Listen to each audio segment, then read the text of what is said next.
pessoal, tudo bem? Eu sou o professor Elton Dias e agora daremos início à aula 3 da disciplina de Máquinas Elétricas para o curso técnico em Mecatrônica. Então, nesta aula serão vistos os tipos de máquinas de corrente alternada, ou máquinas CA, os componentes das máquinas CA, o tipo de rotor utilizado nas máquinas CA, os motores síncronos e de indução e também o conceito de escorregamento utilizado nessas máquinas de corrente alternada. Então, as máquinas de corrente alternada, elas funcionam utilizando corrente alternada, diferentemente das máquinas de corrente contínua.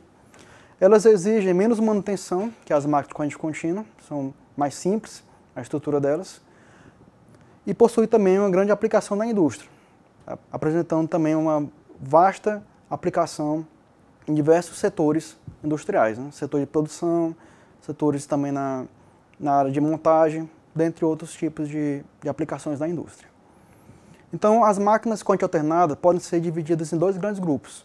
Temos as máquinas síncronas, onde as correntes do enrolamento do rotor são fornecidas diretamente do estator, através de contatos rotativos, e as máquinas de indução, onde as correntes são induzidas no enrolamento do estator, através da variação das correntes do estator e do movimento do rotor em relação ao estator.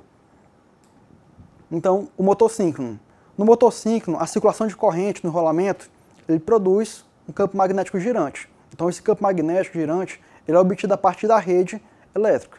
Então, a gente sabe que uma corrente alternada ela possui uma variação no tempo. Então, se utilizar uma rede trifásica, temos três fases que são defasadas de 120 graus, uma em relação à outra. Então, a presença dessas três fases vai gerar um campo magnético girante nesse motor. A velocidade de rotação é sempre proporcional à frequência da alimentação. Por isso é dito que o motor é síncrono, porque ele acompanha a frequência da alimentação da rede. Então, se tivermos uma frequência de 60 Hz e outra de 50 Hz, ele vai acompanhar cada uma dessas frequências de forma diferente. Ou seja, a velocidade de rotação deles, dada em RPM, vai ser distinta, né? Então, esse motor ele possui um rotor composto por um eletroímã ou então bobinas alimentadas por corrente contínua. O outro tipo utiliza ímãs permanentes, que ele pode ser de um tipo trifásico, denominado circuito de campo. Então, temos duas partes, que são o rotor e o estator. O rotor pode ser um tipo de ímã não permanente, que são os eletroímãs, ou então um de ímã permanente. E o estator ele é feito de eletroímãs, com vários polos.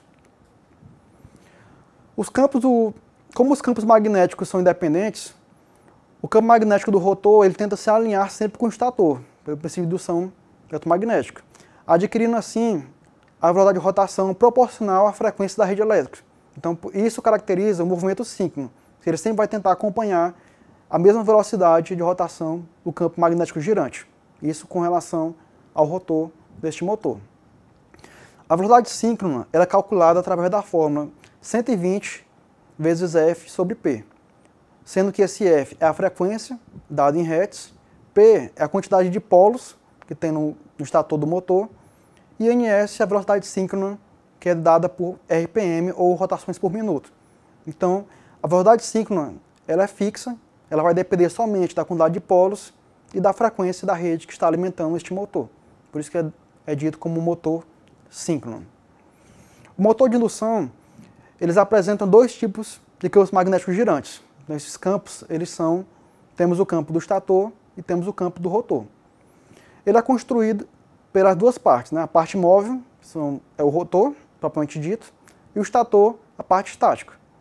O estator ele é composto de chapas finas de aço magnético, tratadas termicamente ou de aço silício. Lembrando que aqui também temos aquelas chapas laminadas, que é para evitar as perdas por corrente parasita, né? Ou perdas por esterese, dos materiais magnéticos, que transformam essa energia magnética em calor, por conta da agitação dos átomos desse metal. O rotor ele é formado por chapas finas de aço magnético, também tratadas termicamente, em formato de anel e com enrolamentos alojados longitudinalmente, né? Então, nesse motor, o campo magnético do rotor ele é induzido pelo estator. Vimos que no motor síncrono existe um eletroímã no rotor, ou então um ímã permanente. Já no motor de indução ele não existe isso. Ele é apenas um bloco fechado, onde a rotação do campo magnético do estator é que vai induzir uma corrente no rotor, fazendo ele rodar. Isso é similar ao funcionamento do transformador, onde o estator é o primário do transformador e o rotor é o secundário desse transformador. Então, sempre que esses dois campos estiverem desalinhados, o motor entrará em rotação. Então, dessa forma, o campo girante do estator ele é sempre mais rápido do que o rotor. Caso houvesse a mesma velocidade dos dois, não haveria, assim, a força para movimentar o rotor. Então, é preciso que ocorra essa diferença. Quando o motor está em vazio, ou seja, não há nenhuma carga conectada no seu eixo, a velocidade da rotação do rotor é praticamente igual à do campo girante.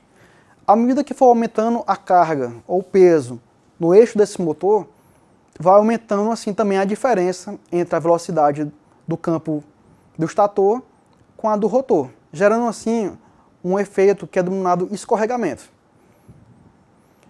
Os tipos de motor de indução são subdivididos em dois tipos de rotores.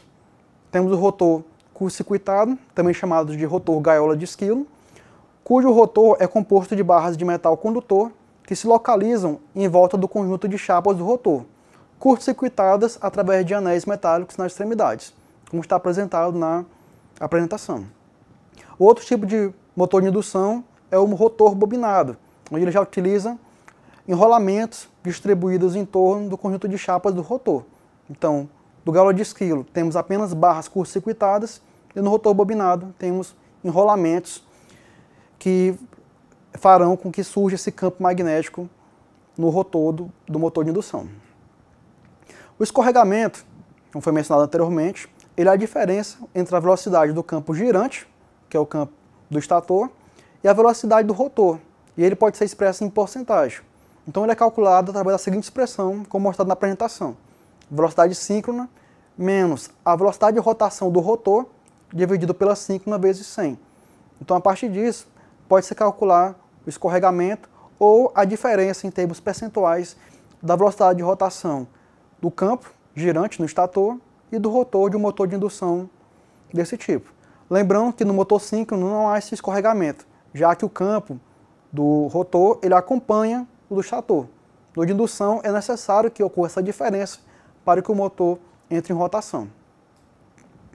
Então, pessoal, nessa aula vimos os princípios de funcionamento e os conceitos das máquinas CA, como elas funcionam, são compostas pelo estator e pelo rotor, utilizam corrente alternada para funcionar e também precisam da presença de um campo magnético girante para prover a força da movimentação do rotor. Compreendemos também os componentes dessas máquinas, tanto das máquinas síncronas como das máquinas de indução, suas características e também os principais tipos de máquinas CA. No caso dos motores de síncronos, a gente tem um tipo que o rotor ele segue de forma síncrona a velocidade do campo girante, do estator, e no caso dos motores de indução, os dois tipos principais são com o rotor gaiola de esquilo, ou curto-circuitado, ou o rotor que é de enrolamento, ou rotor bobinado. Então, pessoal, façam as atividades, leiam a apostila e boa sorte nos estudos. Até mais.